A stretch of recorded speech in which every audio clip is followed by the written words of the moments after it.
ছোট বাচ্চা গো এখানে দুটো। আর ভয় পাবি না তো তোরা?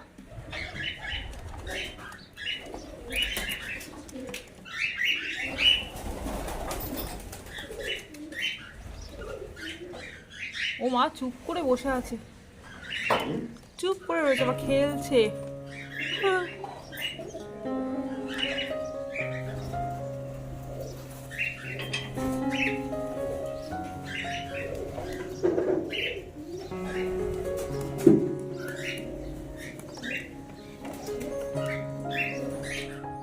গুড মর্নিং বন্ধুরা, লাইফ উইথ স্মাইলের আরেকটি নতুন ব্লগে তোমাদের সকলকে স্বাগত। আশা করি সবাই খুব ভালো আছো, সুস্থ আছো, আর আমরাও কিন্তু বেশ ভালো আছি।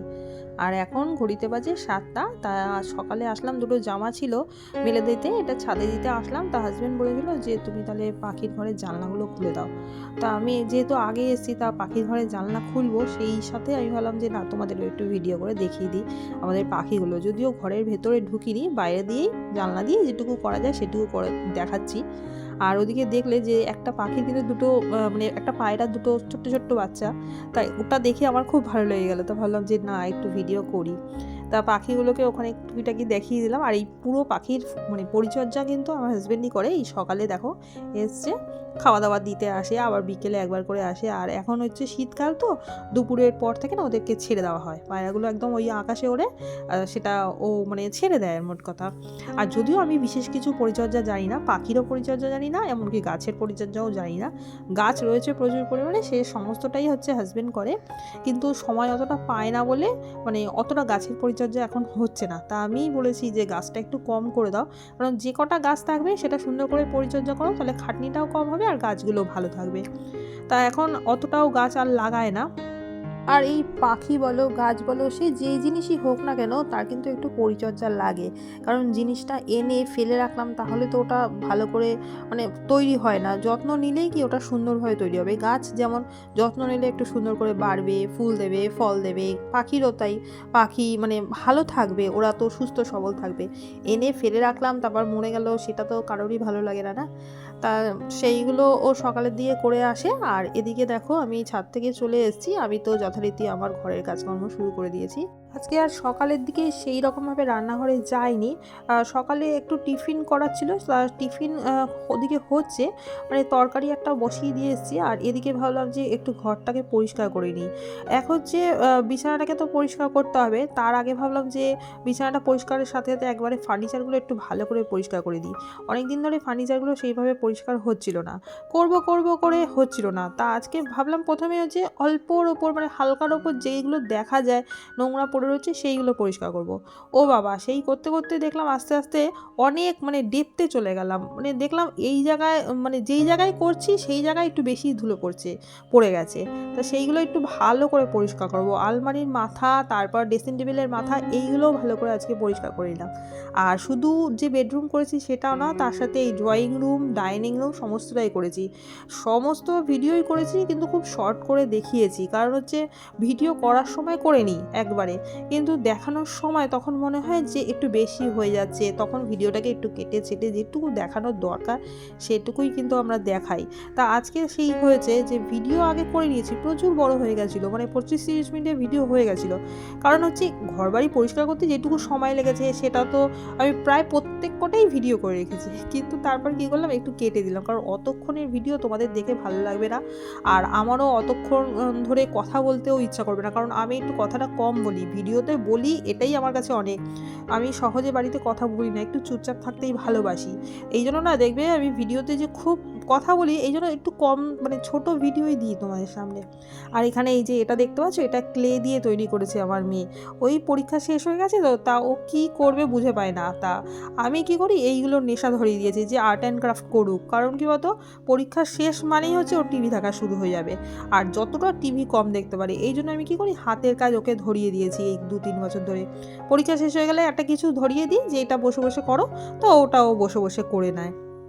তা ও আগের দিন ওটা করেছে, তা আমি পরের দিন তোমাদের দেখালাম। সেদিনকে ভিডিওটা তুলে রাখিনি, কাজের মধ্যে ছিলাম তো এই জন্য। আর এদিকে দেখো মোটামুটি আমার ঘরের সমস্ত কিছুই পরিষ্কার হয়ে গেছে, ফার্নিচারগুলো যথেষ্টই ভালোভাবে পরিষ্কার হয়ে গেছে। ওই যে বলছিলাম যে পরীক্ষা ছিল বলে না আর কিছুই পরিষ্কার সেই রকমভাবে করা হচ্ছিল না। তা আজকে ভাবলাম যে আগে বেডরুমটা করি। তা বেডরুম করতে করতে দেখলাম একটু সময় আছে, ড্রয়িং রুমটাও করে নিই। তা ড্রয়িং ডাইনিং সমস্তটাই হয়ে গেছে। আর এখানে দেখো হাজব্যান্ড মাছ নিয়ে এসছে, আজকে একদম জ্যান্ত শোল মাছ এনেছে।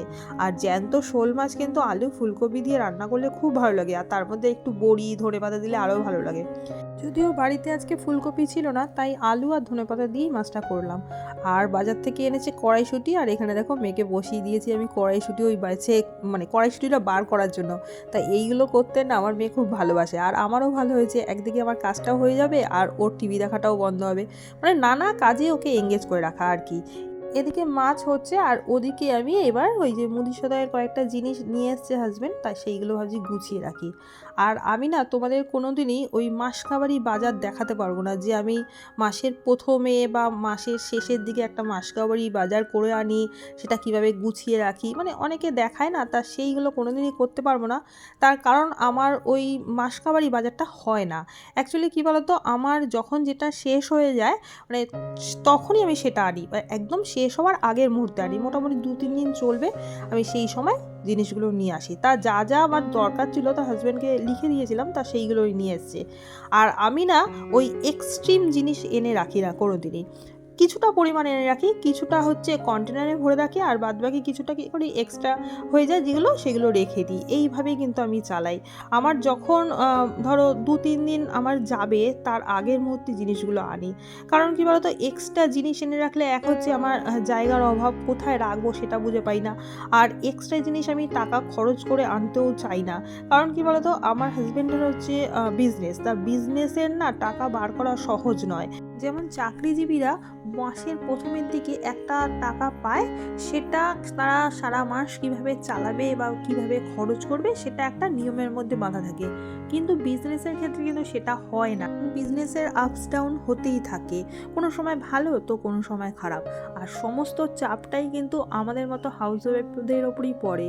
হাউস ওয়াইফদেরই আগে বুঝে শুনে ভালো করে চালাতে হয়। এই জন্যই কী করি আমি, মানে এক্সট্রিম জিনিস নিয়ে আসি, বা এক্সট্রিম জিনিস দিয়ে আমার সংসার চালে সেটা না, যেটুকু প্রয়োজন হয় আমি কিন্তু সেইটুকু দিয়েই সংসার চালানোর চেষ্টা করি। আর তার মধ্যে তো এক্সট্রা জিনিস আছে, ধরো আমার মেয়ের পড়াশোনাটা আছে, সেটা আমাকে মাথায় রাখতেই হবে। ভবিষ্যতের একটু চিন্তা আছে, সেটাও আমাকে মাথায় রাখতে হবে যে ভবিষ্যতের জন্য কিছু রাখি।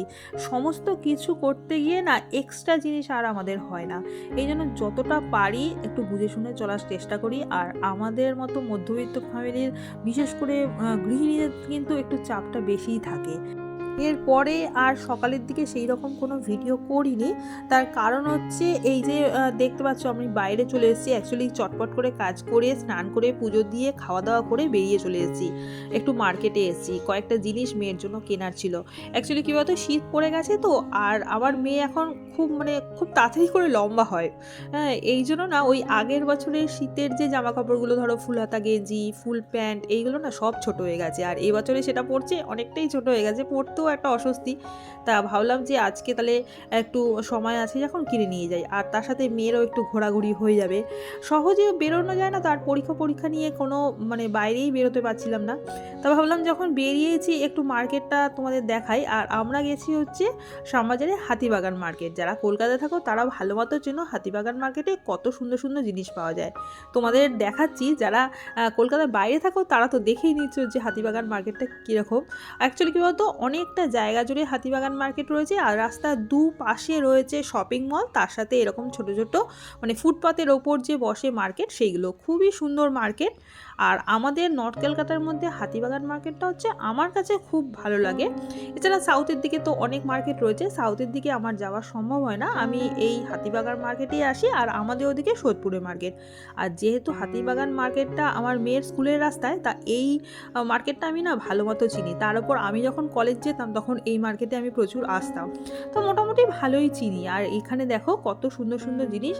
আর অর্নামেন্ট যদি বলতে চাও তাহলে হাতিবাগান মার্কেট বেস্ট। আমাদের নর্থ ক্যালকাটার মধ্যে যারা যারা এখনও পর্যন্ত আসনি হাতিবাগান মার্কেটে তারা একবার প্লিজ একটু দেখে যেও।